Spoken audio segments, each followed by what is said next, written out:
Anse, Clare Butterfly, Nuiwan, Kinabiko, Sigaikani, Oman Yotsi. I've obviously known of residential schools most of my life. I've known that members of my family even attended these schools. I've heard my dad mention it just in passing over the years. He would say how the nuns would have these little clicker utensils that they'd use to keep the children aware of what they were supposed to be doing, or how fast they should be doing it, or to wake them up for the day. But it never really became more of a story than that. That was all I had heard. And while through the years I began to hear other stories, and oftentimes much worse stories than just a nun with an obnoxious clicker tool, they always felt distant. And it's not that the stories of the past don't make me angry or sad, because they do. But I have always been a realist in that regard, that the world has never escaped the inevitability of change. And when that change comes, even if it is horrible and unsettling, society has to carry on through it all, regardless of anyone's emotional reactions. So while I realize that the changes that came with the setting up of the residential school system were horrible and even criminal, I never saw it as something worth fixating on. Not that I had a forget about it and move on attitude, but definitely that there is nothing that can be done, so let's deal with what we have now attitude. It wasn't until recently, while watching the survivor's story, that it really hit me. This is one lady. This is only one child, and she has a story to tell, and a story that should be heard. How many other stories are there? How many other children are out there who have stories that should be heard? Thousands. I want those stories heard. Not as a means of pushing the guilt onto non-Indigenous people for things they personally didn't have a hand in, but because these are valuable stories that should not be cast aside as just a side note, or oh yeah, that happened, I guess. This is our history. This is Indigenous history. This is everyone who calls himself a Canadian's history. And it's not a proud chapter or a happy chapter, or one that will be comfortable to read. But it is a chapter that cannot be skipped over. So my attitude changed from thinking, there's nothing that can be done, to I can help share these stories.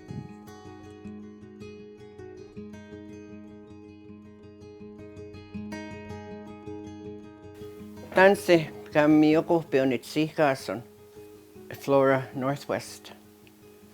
Mutta nipsikopa kegini taugian paguan gamgo. For me, reconciliation is to come together, to try and understand each other.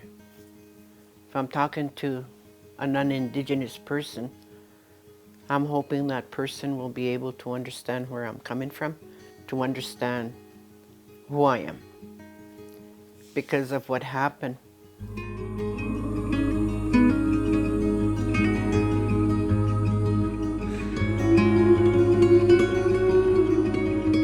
My parents were forced to send us to school because if they didn't send us to school, they were threatened they would send them to jail. By the time I was 6 years old, not knowing that there was going to be a change in my life, I went with my mom and dad on a team of horses. We went to, I guess it was the Mètis First Nations at the time. But they brought me to this place where it was very, very strange. And the people there were different.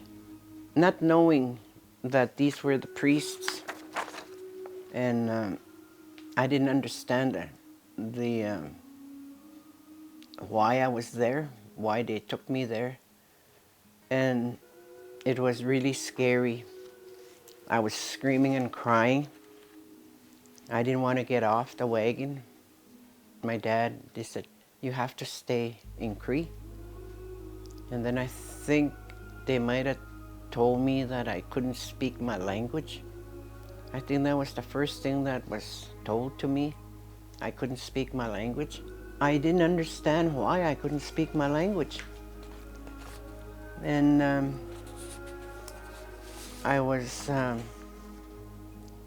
this was the building that they brought me. What am I supposed to do? Oh, tanse. Ayan Siksika and Wilfred Butterfly. Egohaya. Muskoti segini taugian. 1953. Magoten taksona kasteasta gutegajats Siksika. I attended St. Joseph residential school in Siksika, what is now Siksika. What I remember when I first went in, I was taken upstairs with some other boys, but which they've done before is had a shower. And I've never had a shower in my life. In fact, I've never seen a shower. And so this nun expected me to undress and just go in and have a shower, which I was scared. And she ended up just taking the clothes forcibly off me and pushed me right up towards the shower area.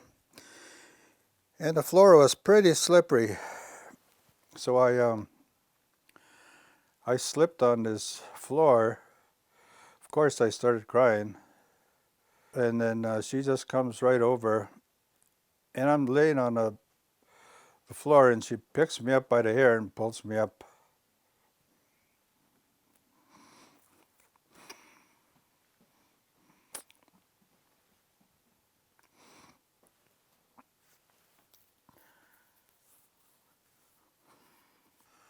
Anyway, of course, when you're just a kid, when bad things happen, well, somehow they get erased. Your mind just goes kind of blank, and I think mine just kind of went blank.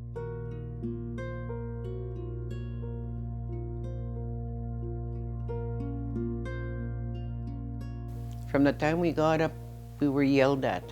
Get up! As soon as you got up in the morning, you had to turn around and make your bed. And if you didn't do it right, they'd come back and strip your bed and you had to start all over again.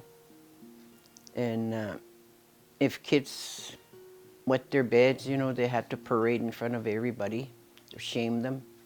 The first thing we got every morning was our cod liver oil. And some of these kids couldn't take it. They used to throw up. And I know some of them were forced to eat their vomit. And I had to learn to swallow mine because I wasn't going to do that. Every little thing that went wrong, students were getting, they were getting punished by getting a strap. So I lived in constant fear. The other incidences that I remember is when we went down to have lunch. All these kids, boys would line up, and I'm in there. They used to just push me against the wall, these cement walls, and hard enough that I would fall on the floor, cry, but the nuns would come by. Seemed like some kind of a stick. It would tell me to be quiet and stop crying, and then when you get hit over the head with a stick, how are you supposed to stop crying? It seemed like most of the things I remember are not good at all. To me, they're not. Just cruelty is what it is. It wasn't just the nuns, but the priests. As we got a little bit older, there was a priest, he spoke Cree. I hated him. He'd talk to us and say, Ansanis, my little girl, like my daughter. We used to call him the priest with his wandering hands because he was molesting us. Every time he'd come, I made sure that I would try and stand by a wall. But he always managed to get you one way or the other. You think that he was a loving priest, but he was a pervert. And he was known to sexually assault girls in the school. As I got older, there was sexual abuse that continued. And you never knew, if you were going to be safe that night when you went to bed. I think when school was over, probably 1960, and my sister, she came down with her husband and picked us up and took us up back to Rocky, and that's how we left the residential school. I never went back after that. I didn't realize I was sick, but of course my sister and everybody else knew I was sick, so I ended up in Edmonton Camsell Sanatorium for, I always think it's 2 years. I was there for quite a long time. I had tuberculosis in my lungs. When I left, I went to work right away. I got a little job. When I look back with the education that we were given, you know, they taught us home ec, a lot of cooking, a lot of cleaning. And I didn't know that they were preparing us to be nannies, housekeepers. Not knowing the impact of the residential school, alcoholism set in. I had 4 kids. Then I never wanted to be a drunk, but I ended up being, you know, I didn't consider myself an alcoholic because I still had a job. In the end, I went for my treatment. And when I was at treatment, I had a psychologist. I wanted to know why. Why did they do this to us? Because you know, at the time, you didn't talk about the residential school. Nobody talked about the residential school. Nobody talked about the effects. My friends were gone. When we left the school, they wanted me to go with them to Edmonton. I said, no, I'll stay. Well, those friends of mine that went to the city, Edmonton, they ended up in Vancouver. And they didn't make it. They didn't survive. You know, they passed away.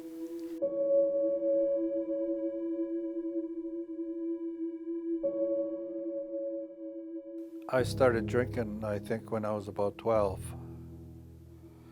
Left home when I was 14 and never went back. People don't really realize what really happened in those schools. The white people thought maybe it was good for us to be in that school, but knowing little of what was actually going on inside. A lot of these kids that I went to school with in Siksika, lots of them are passed away. And I'm sure they were all affected by the school. And I'm sure that's why I started drinking. It seems like nobody cared for me. 1991, there was a social work program coming up at the college. So I took it.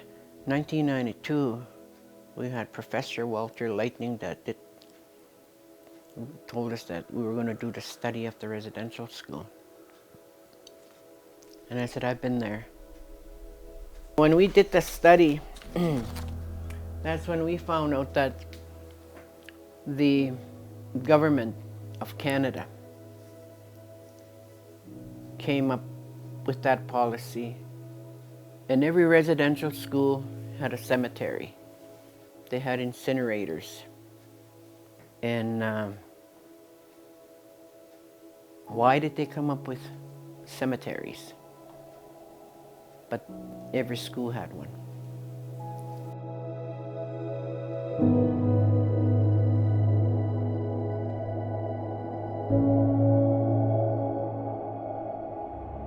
As far as the impact on my life, well, I think for sure it created a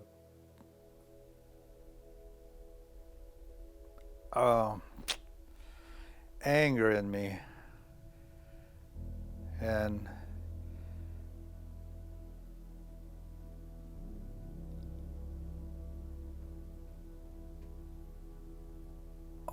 anyway, I don't know how to say this, but anyway, it seemed like I hated everybody. And I didn't trust anybody. Yeah, I get pretty emotional thinking about the residential school, because it just seems like it was just yesterday that this stuff was going on.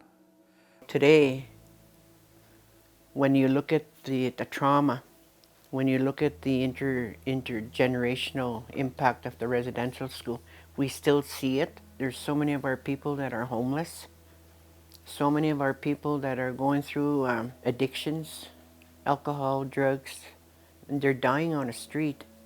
Why are they there? It's because of, trauma. So many people don't know our history. We're the first people here. And for me, I'm glad that the Truth and Reconciliation came.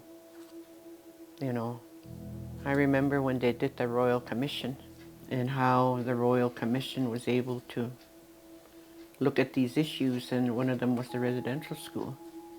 Reconciliation, I think, for myself, I either making right or making peace of somebody that, let's just say, that I've harmed or somebody harmed me. I can't really say I came out of there with anything positive, unless you want to say hatred was what I got out of it. It's just I hate it just about everybody. I hate it. And of course, all it is one big negative experience. Every time they do the penetration on these cemeteries, trauma is going to come back. It's going to keep coming back. There was 139 residential schools across Canada. And for every school, every cemetery, how many are they going to find? We've come a long ways, but we still have a long ways to go to educate Canada. We need to work together, we need to understand each other, and I think that's all about reconciliation. And to accept each other for who we are, and to stop this racism, because we were taught to accept people for who they are. We need to continue teaching our youth, our next generation, but never forget who they are. Never forget their ancestors, what they went through.